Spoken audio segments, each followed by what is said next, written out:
Welcome to the League of Legends Champion Spotlight, featuring Ryze, the Rune Mage. For 1,000 years, the Archmage Ryze scoured the world, seeking out ancient runes and storing their power in his arcane scroll. Though Ryze cares deeply for his fellow men, he must forever remain apart from them to protect them from the power he wields. He might seem curt and temperamental to those he protects, but if you lived for 1,000 years, wouldn't you?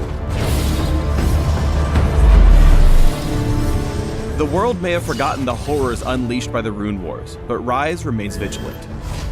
Ah, civilization. I remember when I was a part of it.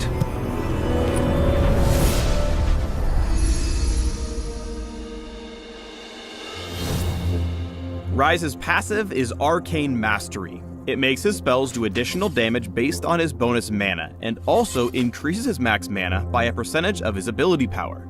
Build mana, build AP, get more strong. Ryze is all about combos, and he's got to pick the right spells for the right moment. In this case, we're starting off with his E, Spell Flux.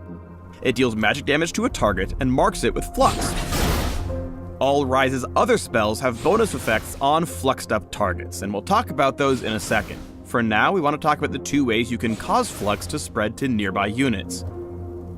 First, you can use Spell Flux once, then wait for it to come off cooldown and recast it on the marked target to strike all nearby enemies with Spell Flux.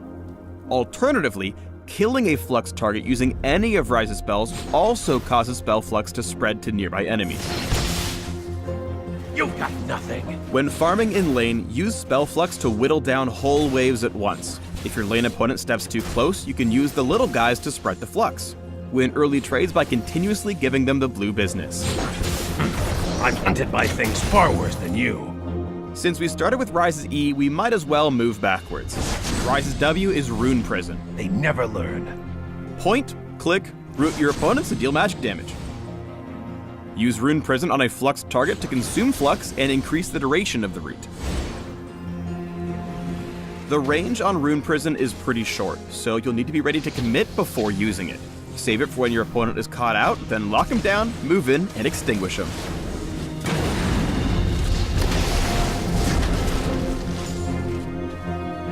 Ryze's Q is Overload, and it's a smidge more complicated than Rune Prison. Casting it fires a blast of runic energy, dealing damage to the first enemy struck. Casting Ryze's other spells completely resets the cooldown of Overload, and charges up a rune. Casting Overload again after you built up 2 runes grants Ryze a shield and a movement speed boost. If you cast Overload with only 1 rune saved up, it'll consume it without granting anything. When striking enemies marked with Flux, Overload deals bonus damage and bounces to any nearby enemies also marked with Flux, consuming the mark. If all that felt like an information overload, just think of it this way. Cast your Q in between every other ability to maximize your DPS. Or, skip a Q to deal less damage but earn yourself a shield and speed. Here, Ryze bursts down J4 with a slew of alternated overloads and spell fluxes. When the naughty Nautilus brings Ryze close to death, he waits for 2 runes before casting Overload to earn a shield that saves his life.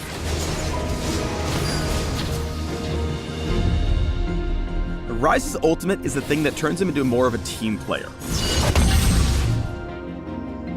Casting Realm Warp opens a portal to a location a short distance away. A few moments later, Ryze and any other allied units standing at the entrance portal are warped to the target location. This applies to allied minions and champions, and works in combat, though it can be cancelled if enemies catch Ryze with crowd control while the ult charges. Otherwise, he can move and cast freely while the portal opens. Enemies and allies alike will have time to reposition around Ryze's portal before it activates, but there's only so much a poor Magus Ascendant can do when a pile of mummies and mages portals in on him. This was a triumph.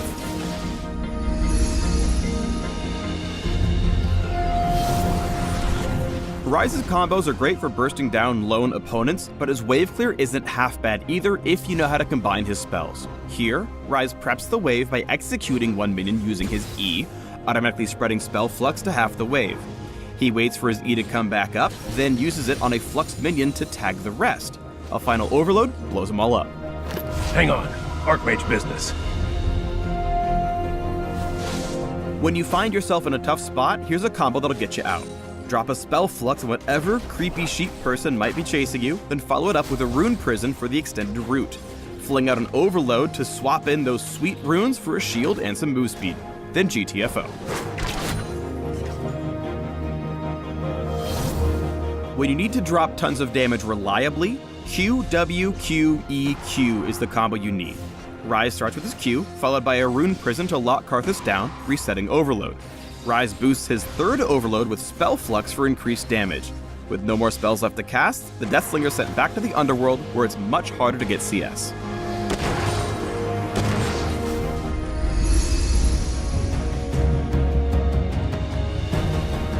Now that we've taken a closer look at Ryze's basic abilities, let's talk a little bit more about Realm Warp.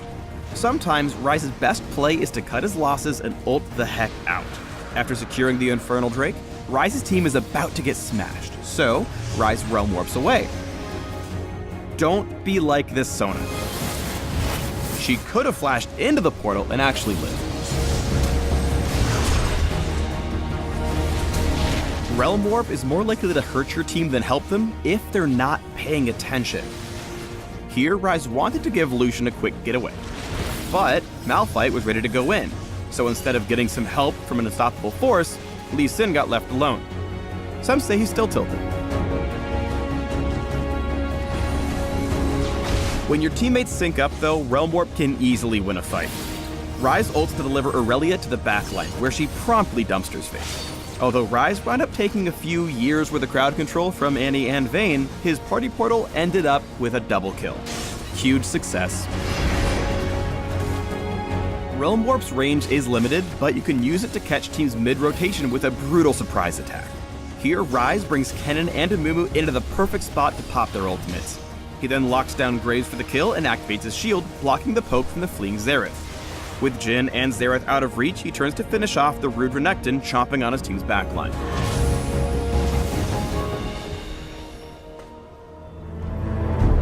Thanks for tuning in to the Ryze Champion Spotlight.